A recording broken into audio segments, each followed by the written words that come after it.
canal da Cigar 019. Sejam todos bem-vindos a mais um vídeo. O vídeo de hoje é muito, super, extremamente especial porque estamos recebendo não um, mas dois convidados internacionais. Vocês querem saber de quem estamos falando? Acomode-se em sua poltrona, vem com a gente, porque depois da vinheta você vai saber quem é. Então, diretor, roda a vinheta para nós.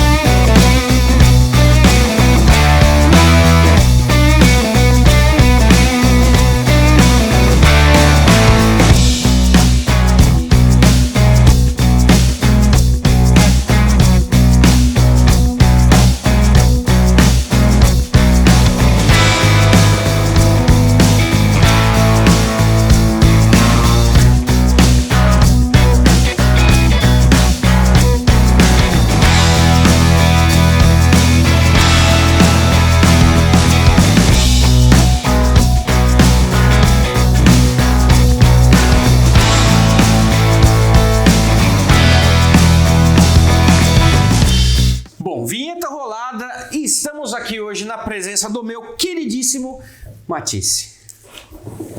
Tudo bem? Porque o Matisse vai falar a pronúncia correta, porque nós aqui brasileiros é Matisse de Wilde, mas tem o correto, e o correto é do holandês, certo ou não? Sim, é verdade. Então olha para a câmera e fala a pronúncia correta do seu nome para a gente não errar mais. Sou Matisse de Wilde. Matisse de Wilde, correto? Correto. Fantástico. Ele fala um pouquinho de português? Ele fala, mas ele se sente mais confortável em falar em inglês. Mas isso vai mudar em breve, vocês vão ver como ele vai estar fluente aqui nas próximas entrevistas.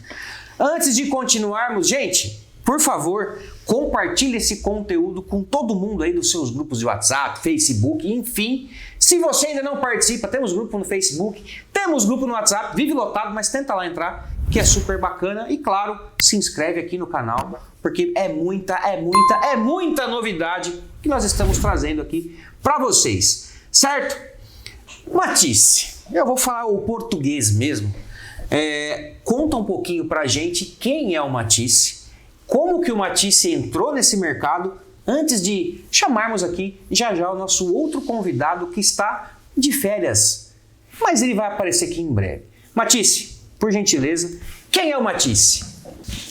Oi galera, tudo bom? My name is Matisse. I'm part of the Vandermarliere cigar family, and I'm responsible for the Brazilian or the Latin American market. So I'm an export manager, and I am the liaison between what we are doing in the factories, what we are doing in our offices, and what we can present to the Brazilian market. In general, Brazil is becoming a very important market for us because the people in Brazil tend to be very interested and have a lot of knowledge about what they're smoking, about what they want to smoke, what they like, and how they experience the smoking experience. For example, the CDV Lanceiro is one of the best sold products in Brazil from our portfolio, and it really clears out on the experience and the knowledge Brazilian people have regarding charutos. Why is that? Is because the Lanceiro in general doesn't look very masculine. For the general cigar smoker, it looks a bit feminine and it's a very long, very small cigar. But when you have the knowledge about smoking, when you have the knowledge about what you're doing and having the experience of how to smoke a cigar, the Lanceiro is one of the best examples to experience an evolution in a cigar as well. And if the market can show that this is one of their favorite cigars, you really see that the people in Brazil are experienced in what they're doing and really interested on how to smoke a cigar and how to experience that involvement as well. For now, the cigars we have in the Brazilian market are mostly the CDV, which is the fundament of our brand as well, worldwide, and the CDV Melanio. CDV Melanio is something which was made to really to create some extras and to really put the quality on the map of the first member of the Oliva family. Melanio Oliva was the first one who really started off with growing tobacco in Cuba. Mm-hmm. Except for that, we are now working on the launch of the Nub brand, which is something which is next to the Oliva brand, but still made from the same people, has the same quality and has the same legacy as well as the Oliva brand. For the new lines, to my personal opinion, I think one of the major things that could happen in the future is, for example, the Connecticut Reserve. Connecticut Reserve is a blend we have. It's a Connecticut wrapper, which is very creamy, which is a very easy smoke, and is the perfect Charuto to give to people as well who want to enter the smoking world, who want to enter the experience of having a cigar, not having the most full-bodied cigar, but still being able to enjoy the other one smoking at the table, but still having that maybe a bit less complex, but still very smooth and very creamy taste profile of getting into the smoking world and having the habit of having a cigar to have a really good moment. And I think for that specific reason, the Brazilian market is something which is very interesting to really increase the people that are smoking, or to be able to enjoy a cigar in the best way possible. Because in the end of the day, the only goal we have as a company is to bring enjoyment to the people. And if we can bring more enjoyment to even people who tend to prefer a less strong tasting profile, then that's the perfect cigar to have. Fantástico. Bom, galerinha, como nós já tínhamos citado aqui no começo do vídeo, estamos recebendo a presença internacional do Fred e ele vai se apresentar para vocês. Como que nós vamos fazer aqui para conduzir essa entrevista? Nós vamos fazer a pergunta em português, ele vai responder em inglês e aí embaixo vai ter as legendas para vocês acompanharem, certo? Welcome, Fred, my friends! Hello, hello, hello! How are you, man? See you. Tudo bom, tudo bom, tudo bom. Fantástico! Então, eu vou fazer a pergunta em português e ele vai responder em inglês com legendas para vocês aí, tá? Fred, nós sabemos que a Oliva é uma grande marca de charutos e nós queríamos saber por que o interesse da J. Cortès em comprar a Oliva ao invés de criar uma marca nova. Ok, gracias por la pregunta en portugués.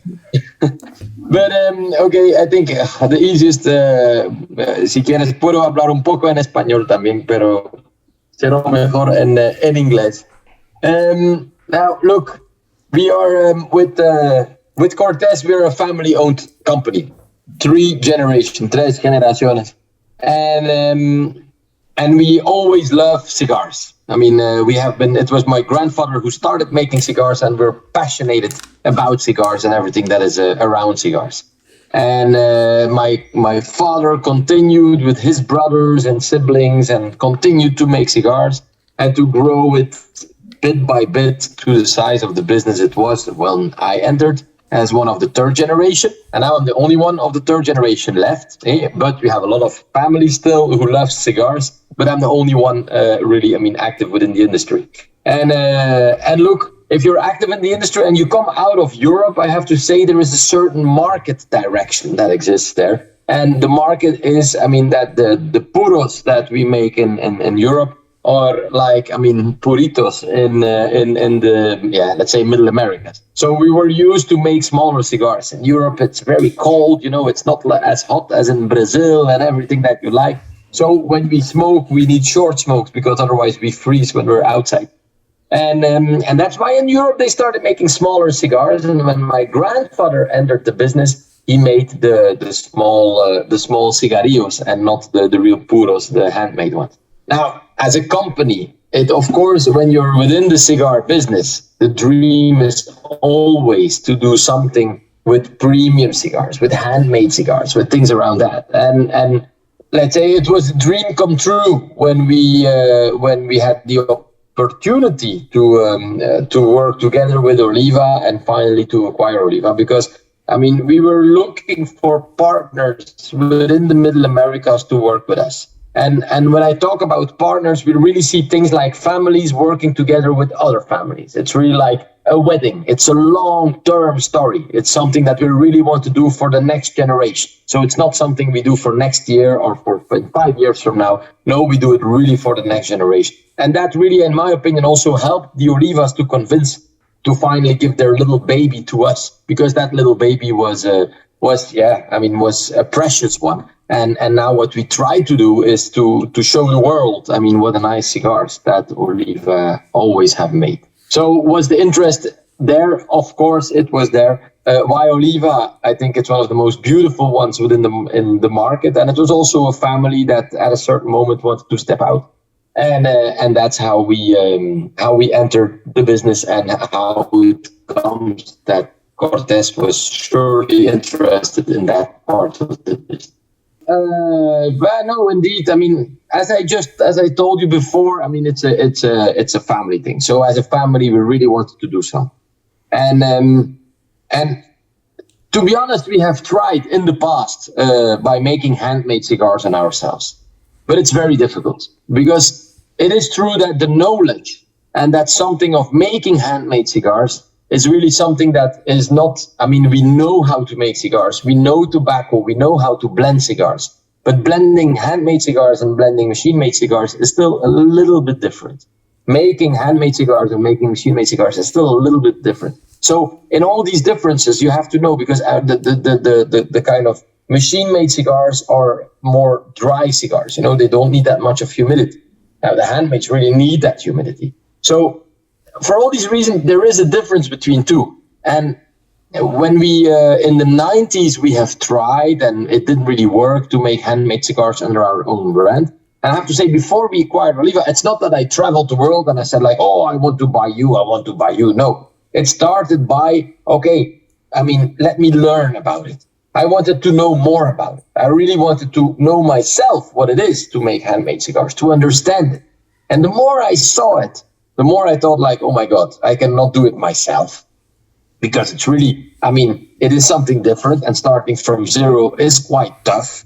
And secondly, what I wanted to do was bringing, let's say, the two worlds together. So let's say their family together with our family. And by doing that, I thought look, let's make a cigar together. I will sell that cigar in Europe, and you will sell that cigar in the US. And that was the deal that I had with them. So we would make a cigar together, and I would sell it with us, and they would sell it in the US, and it would be really a story of two families. It would be a separate line, separate from Oliva. And while we made it, and while we were making the cigars, I of course said look, if we talk about two families, and you sell your company to a big conglomerate, it's not a story of two families again. So please let me know when you sell it. And if you would think about selling it, because the storyline would be different. And that's the moment that they said we will sell it. And we're disappointed, but the project cannot continue. And I was honestly in the beginning very disappointed, because yes, I wanted to start that project together with them. And then I flipped the coin, and I said okay, maybe I can try. And I have to say that it's not from the first hit that we had the opportunity to buy it. No, we had to try hard, and we had to dance a lot with our love and drink a lot of caipirinhas with our love before we really could say that we were engaged or we were married. And because there were other boys also chasing the love, so it was a different story. And look, it's how the story went was a very natural way. Nothing was really planned on beforehand, except that there was one long-term dream as a family to be active in that premium side and that handmade side of cigars. So if there is no real, if you have a plan every 5 minutes, I could say it was the case, but it was not at all the case.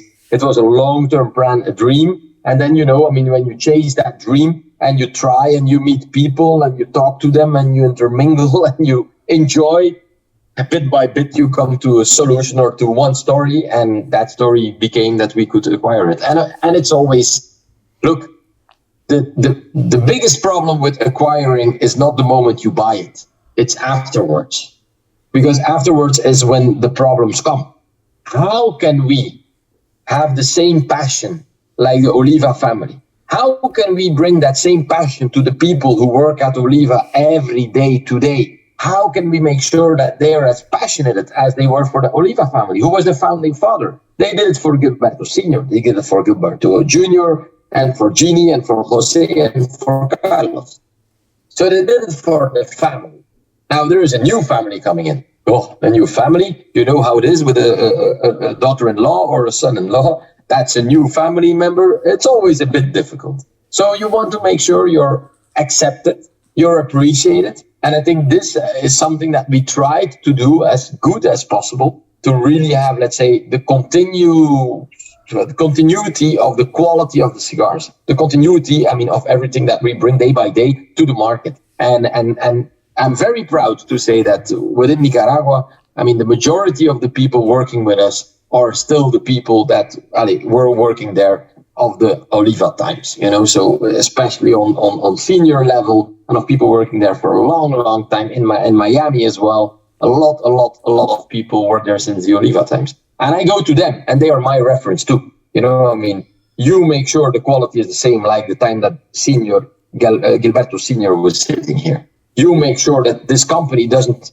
lose its soul, And what we try to do is we add a little bit of our soul. But I have to say we were so close families in terms of our vision on people, our vision on how we want to embrace the product, on the vision of quality. We're so similar that it was an easy way to mix it. Bom, então como vocês viram o Fred falando, tudo envolve paixão. É uma empresa que está sempre à frente do seu tempo. E a escolha da Oliva, pela similaridade das famílias conduzirem o negócio, e você que está presente ali também, né, Matisse? Você consegue perceber isso de perto, né? Now, you see in everything that we do is that the family aspect is still very important. Everything that has to do with the old Oliva family or with the Vandermarliere family in general, the name we have is Vandermarliere family of cigars as well, really puts the proof on what we're doing. Everybody that is still in the factory, everybody that's still in the Miami team, and the way we want to present the brand and do everything we want is exactly the same. As we're very happy to always bring Fred in, because Fred is the pater familias in everything we do. We have exactly the same enthusiasm, we have exactly the same vision as well in everything we do. And it goes really naturally because most of the people working at our offices, most of the people working at the plantations, most of the people working in the factories all have the same vision and feel part of the family as well. And that's the major thing I think we can differentiate ourselves from the other ones. Perfeito. E até para aproveitar aqui também, para quem acompanha a Oliva de perto, sabe que é o Fred? Yeah, maybe one thing to add. José Oliva is still chairman. And that is for me also a very important thing. He's the chairman of Oliva Cigars, and he is also one of the gatekeepers to make sure that if things would go the wrong way, that we're still within the lines of his family's legacy. So as long as we can keep that, we're very happy. And we still work together with Carlos. We still work together with Gilbert. So, the family ties are still there in a certain way as well. Perfeito. Bom, vocês perceberam o tamanho da paixão e eu quero emendar uma próxima pergunta, justamente porque todos sabem do investimento que a Oliva faz em tecnologia e isso vem reformulando e agregando ainda mais valor na produção. Queria saber do Fred o quanto isso é importante para a empresa e o quanto de investimento tem por trás na parte tecnológica da Oliva. I love the two sides of the world, I love the history. I love looking back. I love reading about the history of cigars. I love reading about, how did they make cigars 50 years ago? How did they make cigars 100 years ago? So I love the fact that I really want to embrace that we have a product that exists for 400 years and that we have to respect what people did during all these years. So this is for me a very important part, the past, how did they do it? What was the taste of a cigar in the 50s? What was it in the 1900s? What was it in 1784?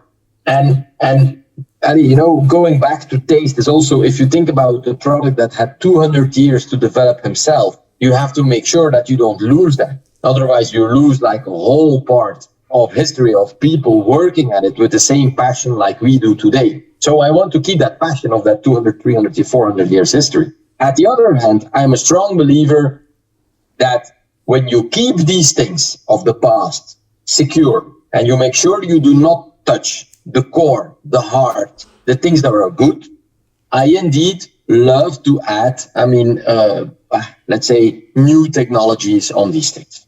Now, it's not that it's a fixed percentage of turnover. It's not that it's a fixed amount of hundred thousands or millions a year that we really invest in. It's more, we are a company that is very often, seeking for opportunities and giving young people new chances. So, if you look into our Melanio box, that's the QR code. These are young people, out of Belgium who brought me the idea and who are working on tracing of via QR codes of some products. So we can trace in that sense, the Rolero and Bonchero and the factory where it was made and now. So that's a kind of technology thing that I have. At the other hand, I love to travel and to look and I'm a little bit tech savvy myself. So indeed, the moment you go in, and I did it 15 years ago, 20 years ago, in the area where you have all the pilons, it's amazing that all over the world, they still do these pilons with your normal thermometer, reading, pointing out, blah, blah. And still today, that even the best cigar manufacturers sometimes have pilons that went too high in temperature, pilons that were turned around too quickly. That's really something that you can be a very traditional business, that's true. But if you can make things better or more consistent, and that's for me very important, more consistent, then I think that you should use technology where you can. We have farms. We will come back to it maybe later on. But in the farms we have, in Nicaragua, it's rather difficult. But if we could use drone technology and other technology to have these farms healthier, better, to have a better yield out of these farms, I think we should do it. I don't believe we will make I'm sure we will never make an electronic cigar, so maybe you can quote me 50 years from now, but I really don't believe that. I still believe we will make the pure product as it is. We just have to look for help. For us, I prefer to pay people a little bit more and then to have some of the odd jobs out so that we can pay them more and to have this changed or intermingled by technology. I would love to have, let's say, technology making my cigars more consistent. Still now, it's a handmade product.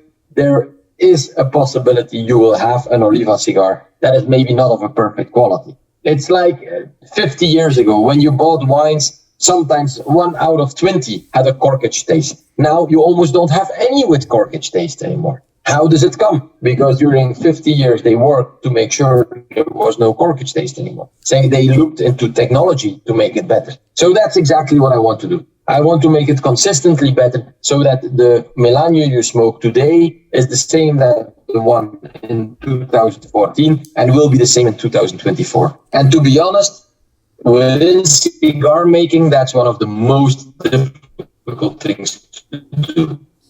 To have a product that tastes the same now, 10, 20, 30 years from now. Because every year it's a new question. The amount of number of different things you have to make your product different is so huge that it's really, really tough to do that.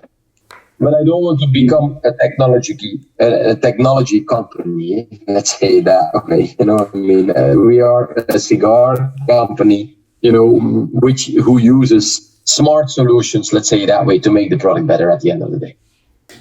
Bom, cara, é muito importante a tecnologia inserida na manufatura de charutos hoje.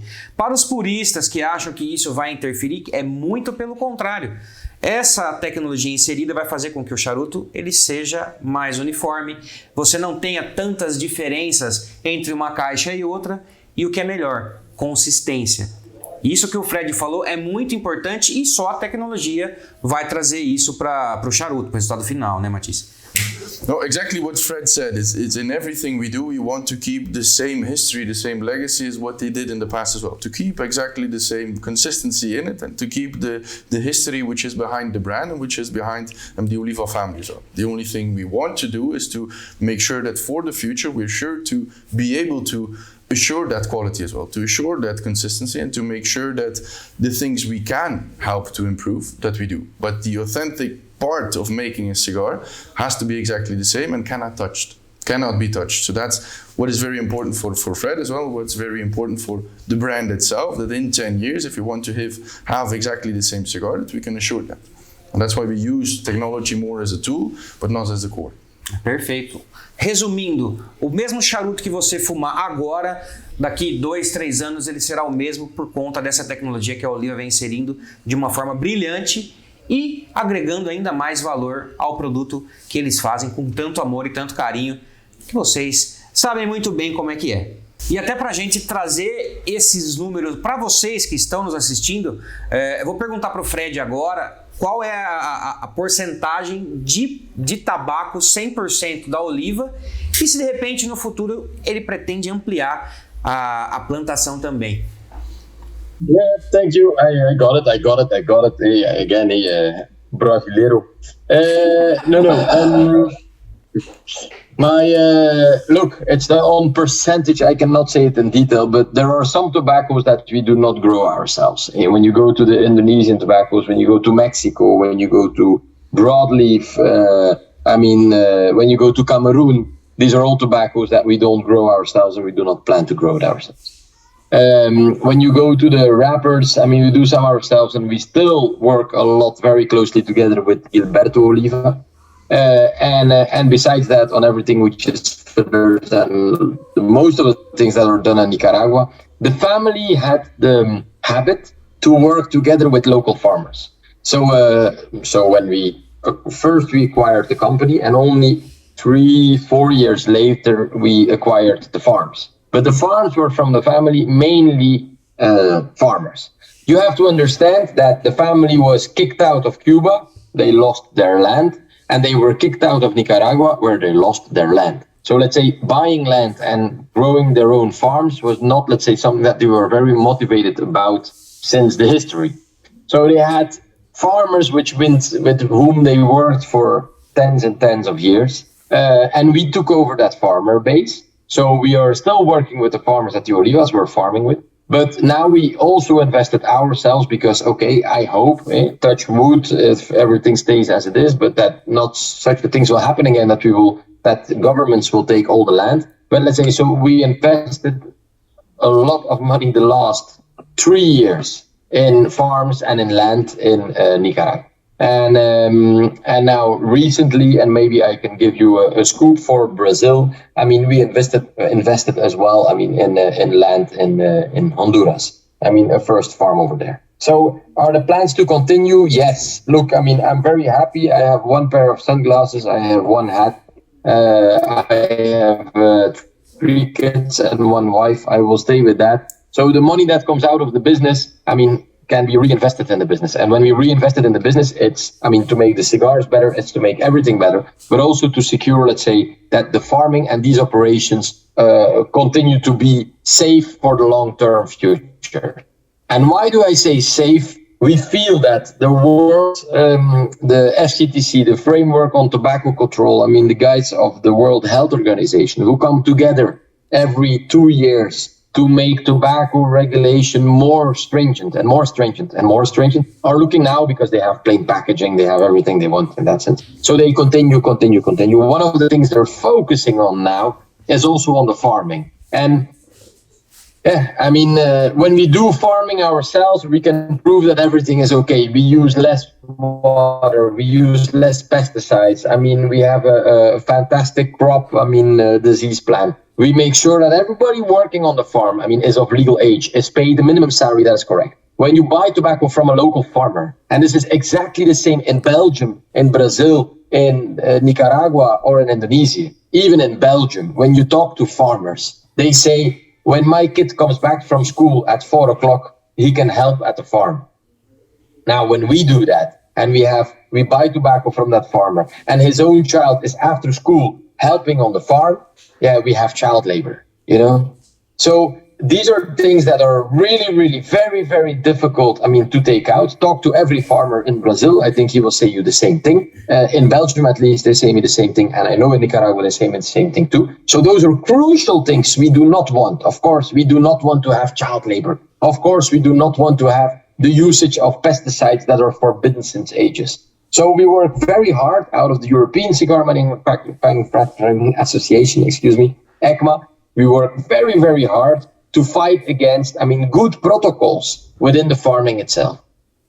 But unfortunately, the best protocols you can keep in your own farms. So, I mean, I believe and we love to support and to continue support the small farmers in Nicaragua. And we will continue to do that too, because it's a good, I mean, kind of level where you can check your quality, you can check your yield. I mean, so we will always have a part from our tobaccos that will come from third parties, for sure. I mean, I think doing everything yourself is also dangerous, that you maybe miss feeling of how it really is. And but that you will continue to invest in land is, for me, something that is sure. And that will be, I mean, within Nicaragua, but also outside of Nicaragua, to secure, I mean, our supply, and also to secure, I mean, everything that is of social responsibility of our company.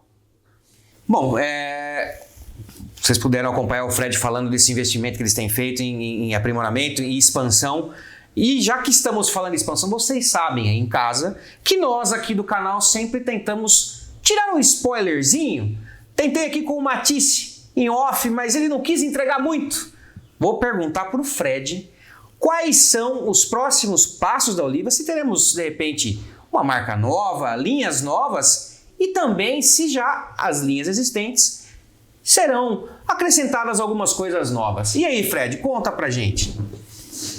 Linhas novas, again, one of the most difficult things to do in the cigar world is making consistent cigars. Making sure that a cigar today tastes the same 10 years from now. That's already a big challenge. And you do that by doing everything that I said. I mean, acquiring the land, making sure that the seed is clean, making sure that everything within the process is well under control, maybe with new technology, having good rollers, being correct to your people, helping them in a lot of ways.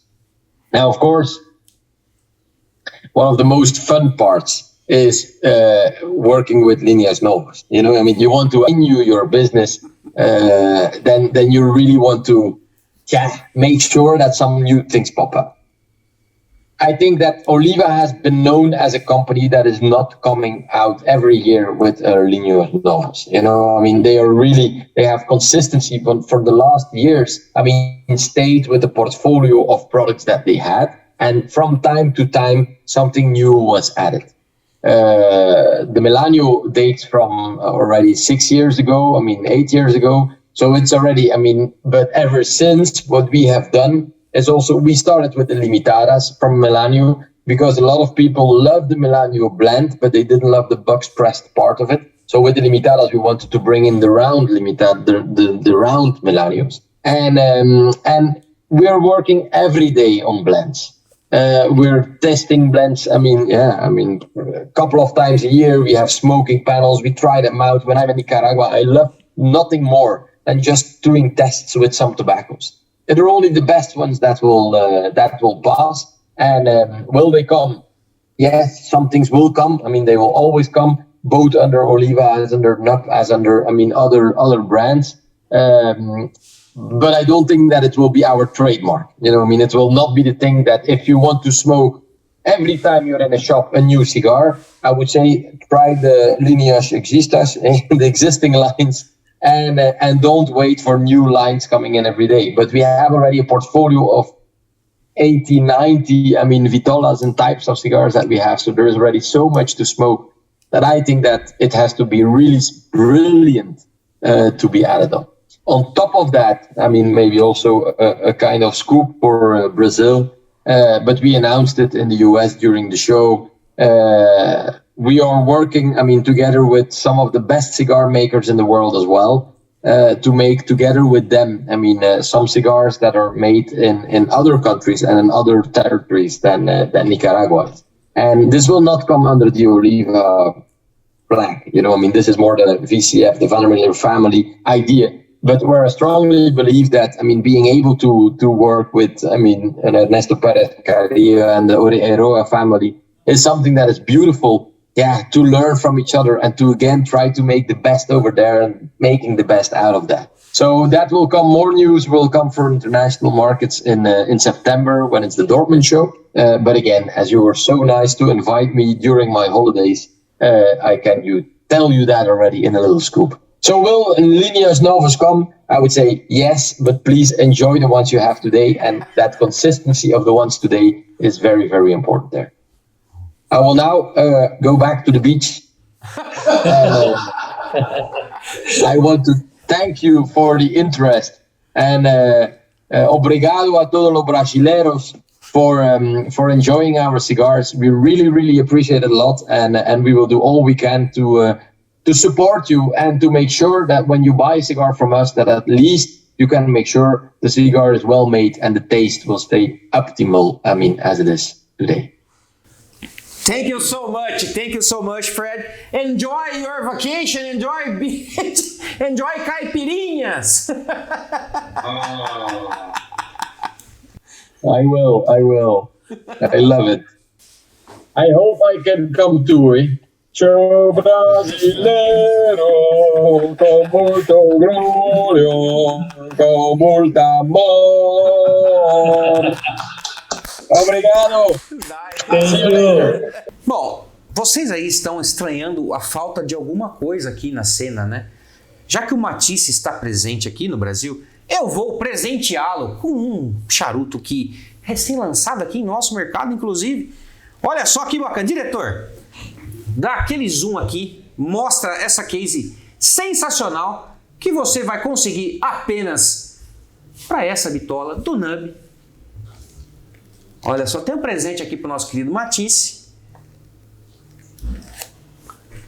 Entrevista sem charuto não é entrevista, então tá aqui, ó, um Nub maduro. Matisse, por favor. Muito obrigado. Oh, por nada, meu querido, por nada. Vamos falar de charutos, fumando charutos, é claro. Vamos acender aqui rapidinho. Fazer o seguinte, vamos acender e cortar e a gente já volta. Mas não vai sair daí.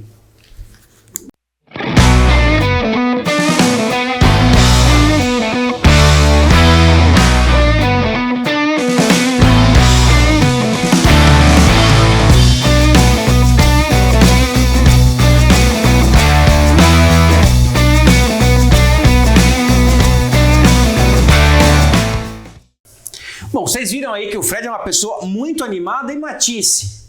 Como é ter o Fred como chefe? Conta um pouquinho pra gente dessa curiosidade, porque ele parece ser uma pessoa super animada, super empolgada. Como é que é o Fred como patrão, como nós conhecemos aqui no Brasil? He's exactly the same as you see him there. If you meet him in the office, he's exactly the same. Most of the time he has his cap on, he has a special hood on, he always has something specifically. It's really good to see the energy that he has to really motivate everybody in the company. In tobacco industry in general, sometimes it's a bit difficult. There's a lot of legislation, the governments always are a bit difficult regarding new launches, new products. They always make it a bit more challenging for us than compared to other industries. If you have somebody at the stern or at the wheel of the boat, then it really affects everybody in the company. He always makes jokes, he's really energized about everything he wants, and he's really ambitious about what he wants to bring, not for the next 10 years, but for the next generation in the family.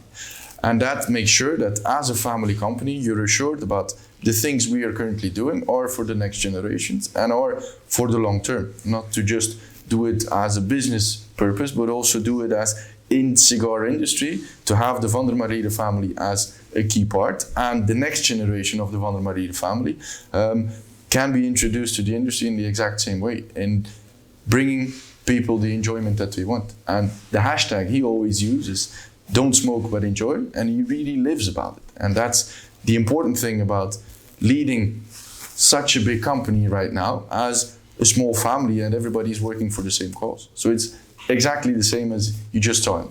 Fantástico.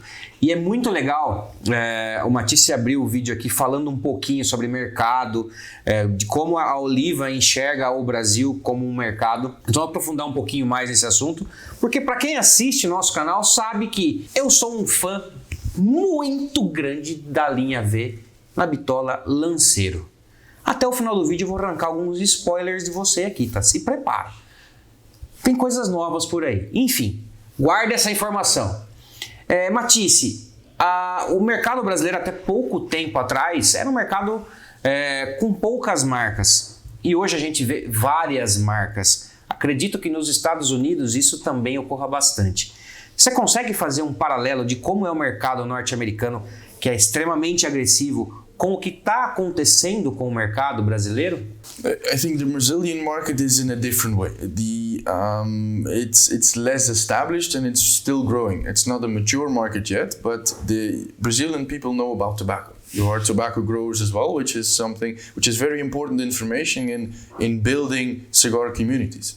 As you can see in Brazil, you have a big community of influencers, of people like yourself who really are passionate about what they're doing and willing to share that to the rest of the people as well. And as you see, it's a new way of getting people to inform about what they're smoking, about what the differences are, and bringing the information that we have to the people.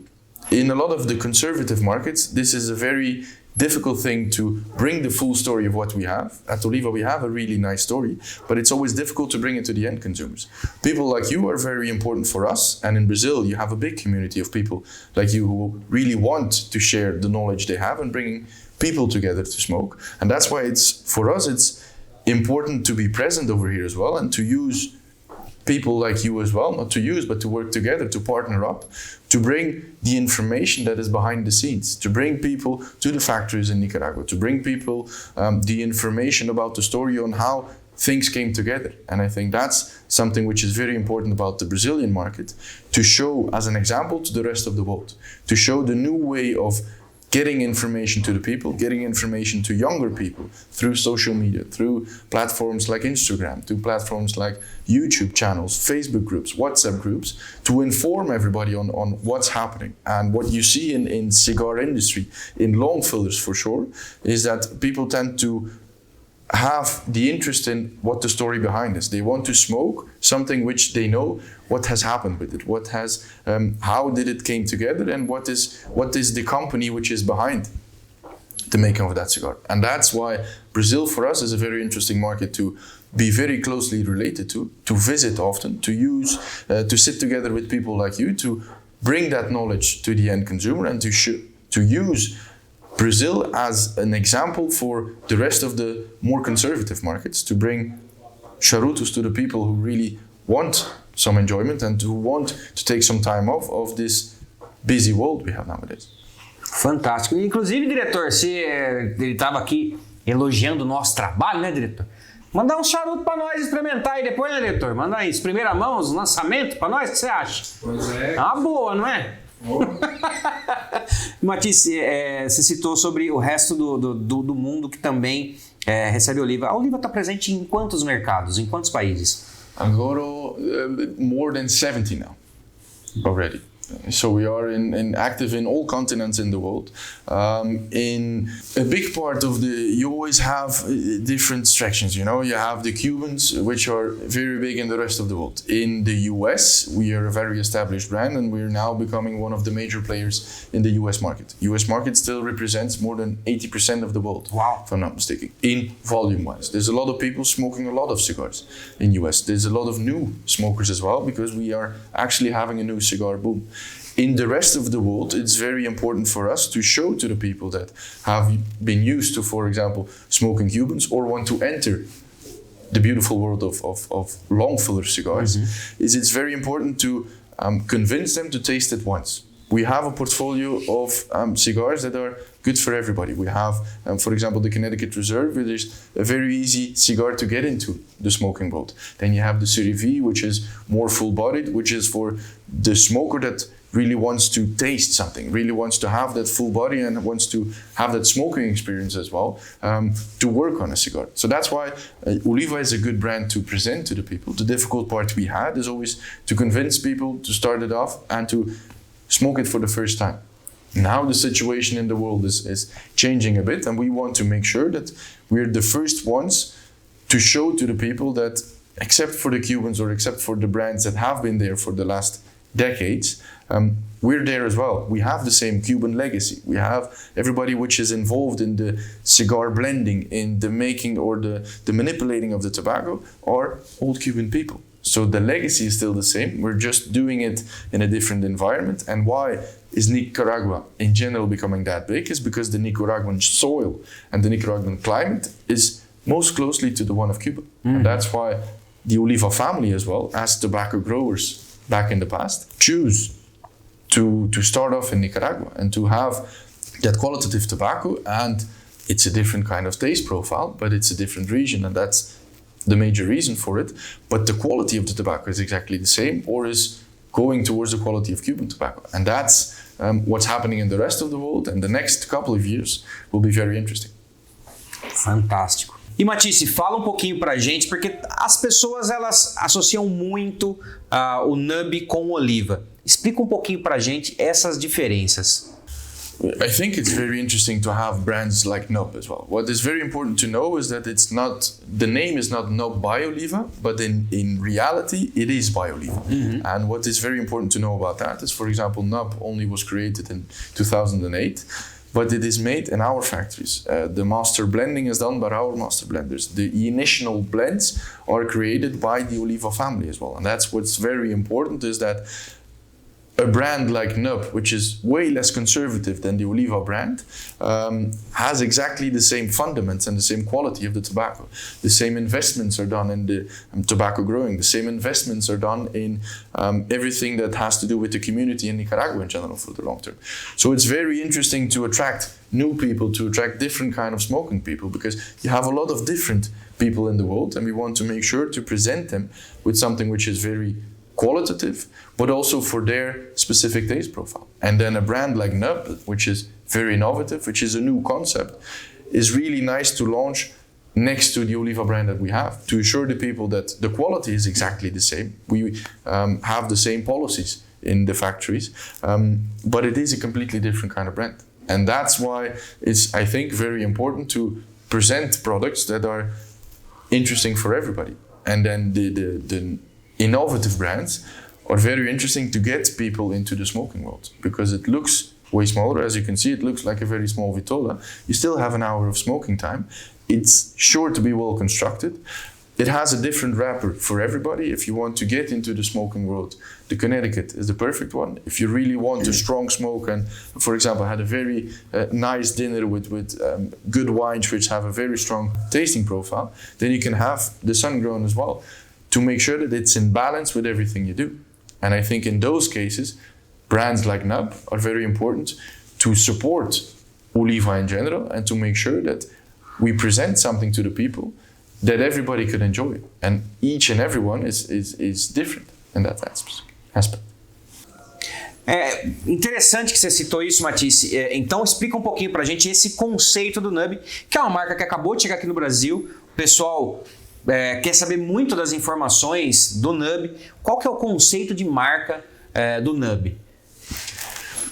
Actually, it's a very easy concept. When you smoke a cigar, you always have to see it in three parts. The first part, you have to light the cigar, and you have to really work your way up to the middle part, which is exactly the second third, as they call it, which is the sweet spot of your cigar. So you build up towards a specific temperature, towards a specific burning of your cigar, that you have the sweet spot of the taste profile as well. What the idea was behind the Nub is to make sure, or to make a cigar which from the moment you light it, you get to that sweet spot. Nub, in general, when you look up Nub in the dictionary, Nub is the core or the essence of something. And that's why the name Nub was named to those specific cigars. How they achieved that is by making a cigar which is a bit shorter, but with still a lot of tobacco inside, well constructed as well. They managed to create a cigar which, from the moment you light it, you get to that sweet spot. It looks very small. As it's a thick ring gauge, you still feel a decent cigar in your hand. So the feeling, the smoking experience is still that from a longer cigar. For people getting into the smoker world as well, they're not afraid of starting off with the Nub because it doesn't look that big. As it has a very fat ring gauge, it has a lot of tobacco inside as well. It really consists of a lot of tobacco. It's not that easy to roll as well because it's a bit thicker, and you have to make sure that it's very equally divided as well. But because of that, you still have the smoking time of a normal Vitola of cigars. the idea of the colors, for example, is they wanted to create something very innovative, something completely new to the market. And that's why, for example, one of the first actions they did is they created a Mini Cooper. They drove around the full country. They really put a lot of effort in the marketing to make something really special about it. They used a specific person as well, Sam Lucia, in that story. And for example, if you look at the Mini Cooper, it looks exactly more or less the same as a nub. Bit short, bit fat, but something special as well. And that's the idea behind the concept of creating vitolas which are a bit shorter, fat, to say it like that, to get directly into the core, into the essence, and to the sweet spot of your cigar. The proof of having a lot of tobacco inside and being well constructed is what they call the knob stand. If you smoke it in a correct way, you can just smoke it until the cigar ring, put it upside down, and it's not just a marketing tool, it's reality as well. And that's the proof of what we're trying to achieve as well. Eu não vou fazer isso porque vocês sabem muito bem que gordo faz gordice. A minha cinza já tá aqui. Mas fica aí o desafio para você. Pega o seu nub, acenda ele, coloque ele aqui ó, em cima da mesa e tira uma foto. Marca aqui 019 lá no Instagram. Vamos ver quem consegue equilibrar a maior cinza aí do seu nub que está aí na sua casa. Que inclusive, se você ainda não assistiu, tem um vídeo bem legal aqui no canal que eu, César Adames, Dom Emanuel e Robson Orts fumamos os 4 e demos a nossa opinião a respeito do quão a capa influencia no charuto, que é muito interessante. Se você não assistiu, assista lá depois também. Mas falando de lançamento, recentemente chegou ao Brasil também Master Blends e eu sei que essa linha tem uma história bem legal. Conta um pouquinho pra gente a história dessa linha também, Matisse. Master Blend, the original concept of the Master Blend was the tobacco was only used for friends and family of the Oliva family. So now you have the Master Blend 3. It started off with the Master Blend 1. It's already a couple of years ago. And it was only used for specific tobacco that was from the Oliva family, that they used to smoke, they used to roll cigars only for friends and family of their family. So only people that they knew could buy those cigars. Then they started off with the second Master Blend because everybody who started smoking them really liked them as well. The third one is the one who really was commercialized in the big part, but it still has the same concept as well. It's carefully manipulated or blended by the Oliva family, and they wanted to really keep that story. And if you look at the boxes, if you look at the rings as well, you see the Oliva farm on that specific logo. So the concept behind that is exactly that, and that's why the tasting profile as well is a bit different. But it's for me it's a full-bodied cigar, and it's a really interesting smoke as well. So to have that legacy of something which was only for friends and family of the Oliva plantations and the Oliva family, now being able to smoke that at home is something which is, to my opinion, very incredible. É fantástico. Nós aqui também fizemos uma degustação bem legal de mais essa novidade da Oliva.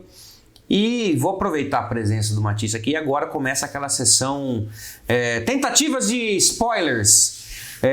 Por exemplo, Matisse, na sua opinião, qual marca ainda falta em nosso mercado? Qual linha da Oliva ainda falta por aqui? Eu sei que você comentou da Connecticut Reserve, mas se fosse para você escolher alguma linha que ainda não está presente aqui, qual seria? I think, as you know, as Fred already explained as well, we're not a brand that will bring out new lines every single year. And why is that? Because if we want to bring something out, we want to keep the legacy of Oliva that it has, the quality that it has, and we want to be spot on if we bring something out. In the Brazilian market in general, we are currently building almost the full portfolio we have at the Oliva factory. So first of all, the new launch of Nub will be a very big one, because I think it's a different direction into the market, which is very interesting to target. The Connecticut Reserve, which is the perfect cigar to present to people which are getting into the smoking world, or people that tend to want something which is very creamy, which is really low key and which they can really enjoy in a good way as well. Apart from that, the Series G was already introduced. Not in the biggest way, but it's slowly building as well. And that's a very good cigar. If you want to have a Melania, for example, in the weekend, during the week, you can smoke the Cameroon version. It's the Series G, which is price-wise for me, one of the best cigars you can have. Apart from that, we're always working on new things from the moment we will have new things, except for the normal limitada we have, which is a known blend, always in a new vitola. We're working on some specific ones that will be introduced later on. So you will be aware of that through probably this channel as well, the moment we have more information. But as we want to launch something in the market, which is always spot on, we have to be really careful about what we do, and we have to be patient as well to wait for the perfect moment of enjoyment. Fantástico. Mas, diretor, não estou satisfeito ainda. Tivemos, ano passado, edição de 2021, foi o Melânio 4x60. A gente sabe que essas experiências acontecem e, de repente, se der muito certo, eles vão para a linha. Aqui no Brasil, o nub, a bitola 4x60, é uma bitola que o pessoal gosta demais. E essa edição limitada, inclusive, que leva o blend do Melânio, foi muito bem aceita. Agora que veio o pulo do gato, diretor. Vai ter linha depois também, na linha Melânio, 4x60 ou não? It's always interesting what the limited editions bring in the market and how they are accepted by the people in the market as well. I think the 4x60 in size in Vitola is something which is very interesting. Except for the nub range that we will now introduce, there is already a Series V nub as well. So that specific size could be very interesting, and maybe for the future as well, as Series V is well accepted in the Brazilian market, it could be an interesting idea as well to bring that to you guys as well. Never say never about the Melânio 4x60, as it would fit perfectly in the portfolio of having the 4x60s and really getting to that sweet point in the first moment you light the cigar. So never say never. It's not going to be next year, but it is something which could be possible for the future as well. So the better the nub is accepted in the Brazilian market, the more you guys smoke nub, the more leverage we have in getting more and more of these specific sizes of cigars in the market with different kind of blends as well. Vocês estão vendo só? A gente sempre arranca alguma coisa. E quando alguém da indústria diz nunca digo nunca, é porque coisas vêm por aí. Bom, Matisse, e falando um pouquinho de edição limitada para a gente já ir partindo para os finalmente, existe a ideia ou a intenção de criar edições limitadas também para outras linhas, não só no caso da linha Melânio? Tem a intenção de fazer edições limitadas para outras linhas da Oliva? Not in the first place. As what we mentioned and what the policy is behind the Oliva brand is that limited editions need to be limited and need to be only a small part of what we do. Our brand stands for consistency of what we bring in quality and the exact same cigar for the future as well. Having limited editions, we are working on some new limited editions as well. As we told in this interview already, is that when we want to bring something out, or it has to be very special, or it has to be sure to have the same quality and legacy to really carry the Oliva name. We are working, for example, for nub. In different countries, we had a special limited edition humidor for nub. So maybe not in specific lines, but it could be in packaging-wise. The 136th anniversary, for example, is a limited edition. It was very, very well received in everywhere in the world, and we decided to make it a limited edition that comes back every year. So only in a specific period of the year, you will be able to get your hands on that specific cigar in that specific limited edition case as well, to really show the legacy we have of 135 years of making tobacco, growing tobacco, and making cigars as well. So there are things building. Getting them to different lines is not of the main priority because it's not the policy we want to make or to bring to the people that every year we come with 6 different new things. We want to be sure that everything we bring into the market has really the legacy and is worth the name of Oliva. Fantástico. Bom, diretor, eu ainda não estou contente. Nós sabemos que tem algumas linhas que vão especificamente para o mercado americano, mas o Fred vai assistir depois, eu tenho certeza que ele vai captar essa mensagem aqui. Nos Estados Unidos a gente tem algumas exclusividades. Por exemplo, para você que gosta de lanceiro como eu também adoro, lá temos o lanceiro da linha V Melânio. Fred, pô, libera meia dúzia de caixa aqui pra nós também, pô. E aí eu quero aproveitar e incluir um outro lançamento recente da Oliva, que é a caixa que imita a fábrica nova da Oliva. E eu sei que isso vai ter uma produção super limitada. E aí eu queria que você contasse pro pessoal quando isso acontece, como funciona essa distribuição. Porque a gente tem vários mercados que consomem muito mais e outros, como o Brasil, consomem menos. Como que funciona isso? E eu sei que o senhor vai conseguir algumas caixas pra gente aqui, no mercado brasileiro. To start off with the Melânio Lanceros is, in general, in the US, as they represent by far the biggest part of the long filler cigar world, they always have their benefits. We have to make sure we're active in 70 countries outside of the US. We only are still, in volume-wise, a small part of what we're doing, in general, in the factory. So they always have these sneak peeks, they always have some different kind of products, which is always available on internet to look at them. And that's why it's not always easy to get them into the countries as well. It's very good that you mentioned this, because Lancero in general is something which is very well received all over the world. Even for the Serie V, we were nominated as one of the best Lanceros that there was in the world. And the problem with the Lancero in general is it's a very difficult cigar to roll. Increasing production on those is not done by a finger clip. So you have to be really careful about increasing production on those specific cigars, because it's really difficult to roll. So you need experienced people to be able to start off on rolling a Lancero and having that specific quality that we have. It's a good thing. Might be interesting for the future as well to launch it internationally as well, and surely in Brazil if we have it internationally, because I think you guys are very interested in the Lanceros.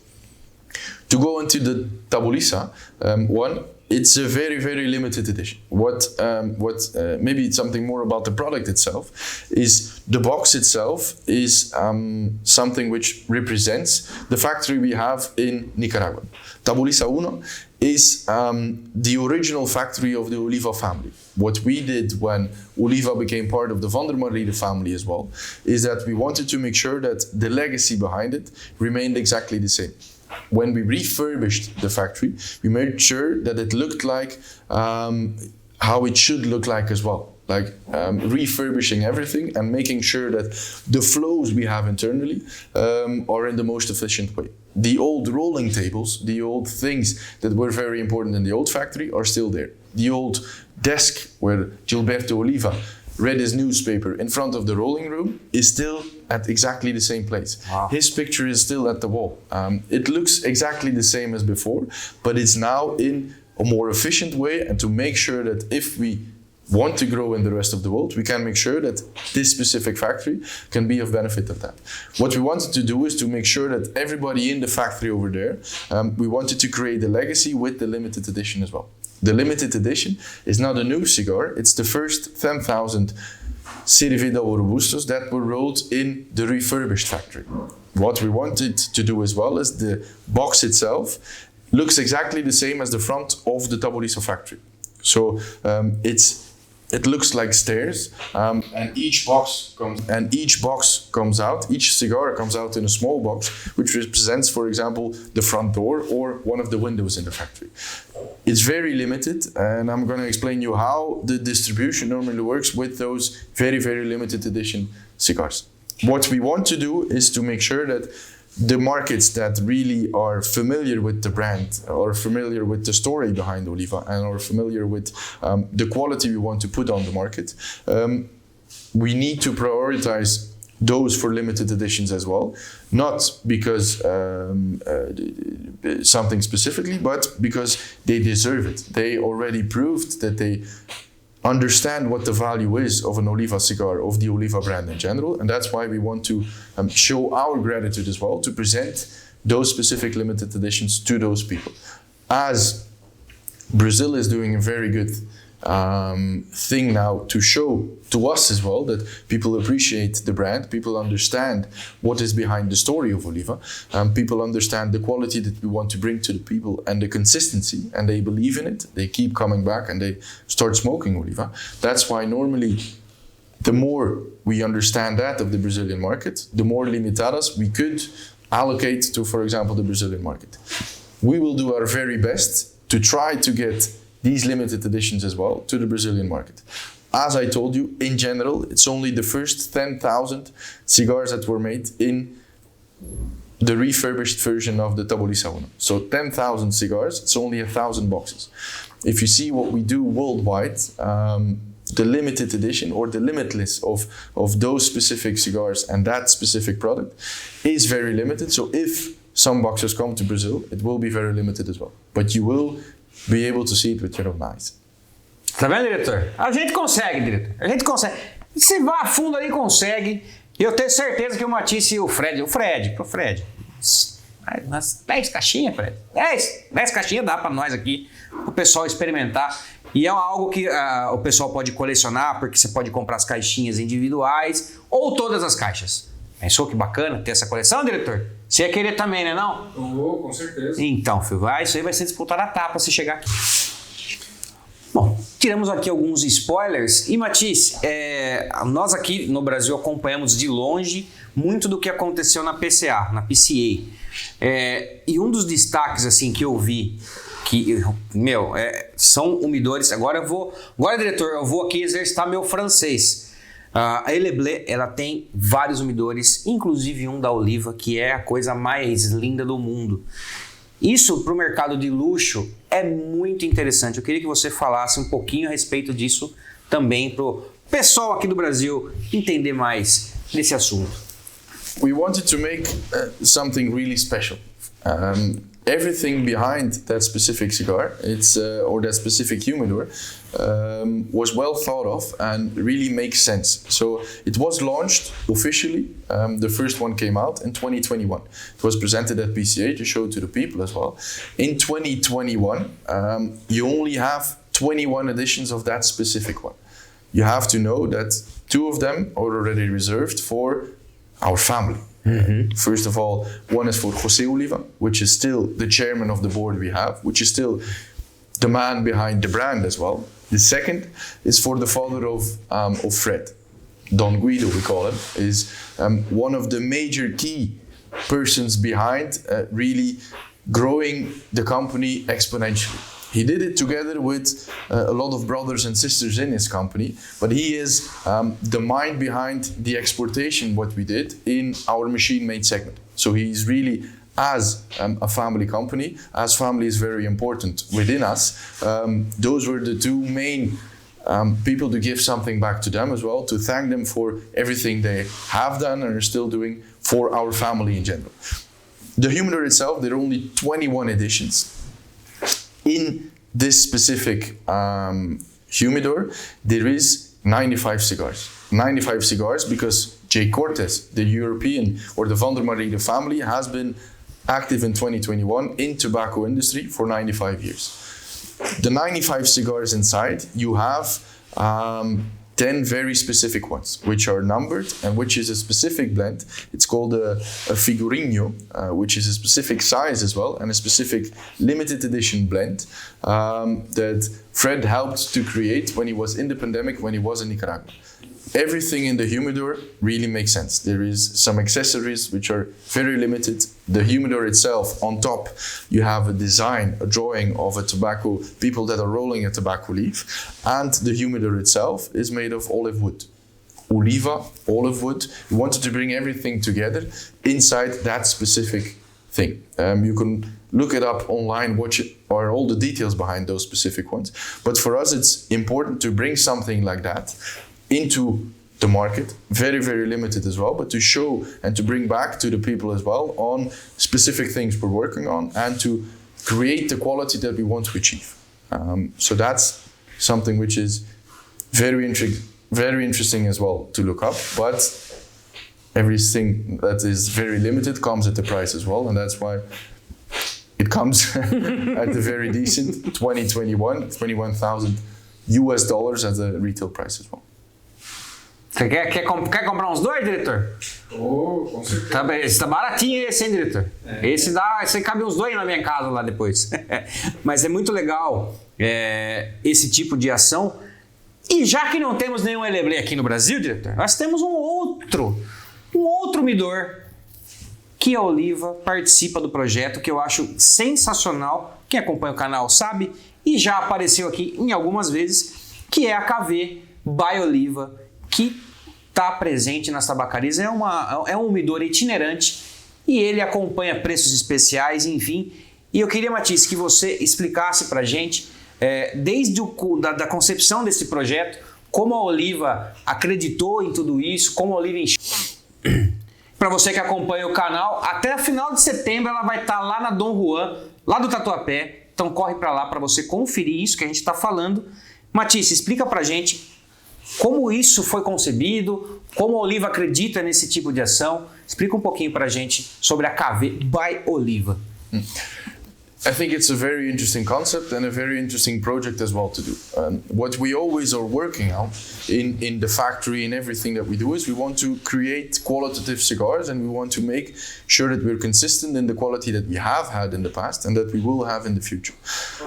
Getting cigars to the end consumer is something which is sometimes very difficult, because that part of the quality is actually out of our hands.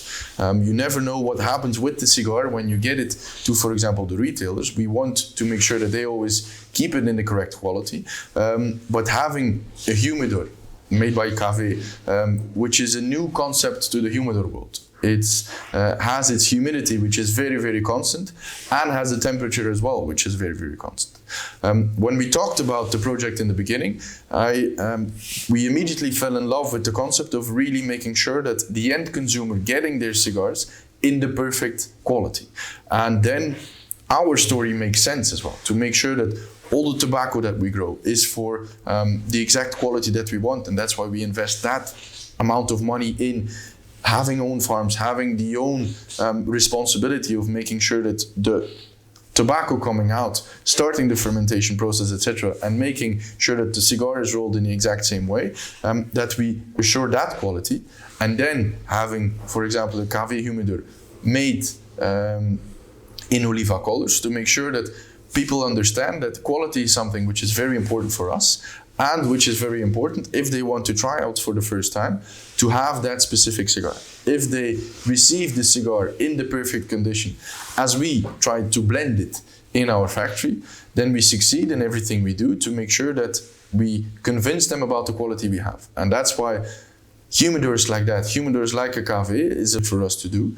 It was a pilot project as well. It's kind of a new brand of humidors and a new concept of humidors as well, which is for us very interesting, not only to use in the Brazilian market, but to use it in the world in general. Because for us, it's very important to bring our cigars in the perfect condition and the perfect quality to the end consumer, so they at least can experience what we made in the factory.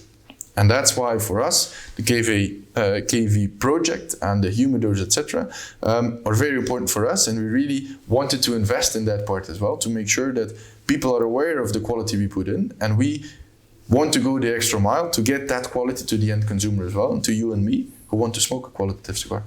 Fantástico. E tudo isso aliado a um preço bacana para você aí ter toda a linha da Oliva presente aí no seu midor. Enfim, acho que é super válido, um projeto bem legal. Se você não conhece, mais uma vez, fica o convite até o final de setembro, lá na Dom Juan do Tatuapé. Corre lá para conferir, e preços sensacionais. Corre lá, fala com o Rodrigão, fala que você assistiu aqui no canal, que ele vai filmar junto com você, ele vai pedir um presente. Certo? Agora sim, Matisse, meu querido, muito obrigado por participar aqui com a gente, disponibilizar um pouco do seu tempo, que eu sei que toda vez que você vem ao Brasil é correria, que inclusive já tem ali fora o helicóptero esperando ele para levar aqui alguns pontos. Viu, diretor? O senhor já andou de helicóptero, diretor? Ainda não. Então, ali fora, no nosso QG, no nosso novo QG aqui, tem um heliponto para facilitar a vinda dos nossos convidados. E ele vai pegar o helicóptero rumo à cidade de São Paulo para poder fazer ali um tour, conhecer as tabacarias, conhecer não, revisitar, porque ele já esteve aqui anteriormente, vai rever os amigos, enfim. Mais uma vez, muito obrigado. Agora, para tirar você um pouquinho da zona de conforto, quero que você mande um recado em português para os nossos queridos 019vinhos. A câmera é sua, meu querido. Muito obrigado a você por essa experiência também. Fantástico, tá vendo? Não foi difícil, diretor. Da próxima vez vai ser em português, ok? Em português. Fantástico. Gente, nós vamos ficando por aqui. O vídeo ficou bem extenso, mas eu tenho certeza que é um vídeo muito rico em informação e vocês vão gostar de acompanhar e compartilhar com todos os seus amiguinhos aí também, certo? Tem alguma pergunta? Manda aqui, deixa nos comentários que o Matisse depois vai responder todo mundo que eu sei. Vou mandar lá para ele, ele vai responder com o maior carinho do mundo e em português. Com certeza. Certo? Gente, nós vamos ficando por aqui. Sugestão de conteúdo? Coloca aqui nos comentários também que a gente vai fazer muita coisa daqui pra frente. É coisa nova e vocês vão gostar demais. Certo? Um beijo desse gordo que vos fala. Até a próxima. Tchau.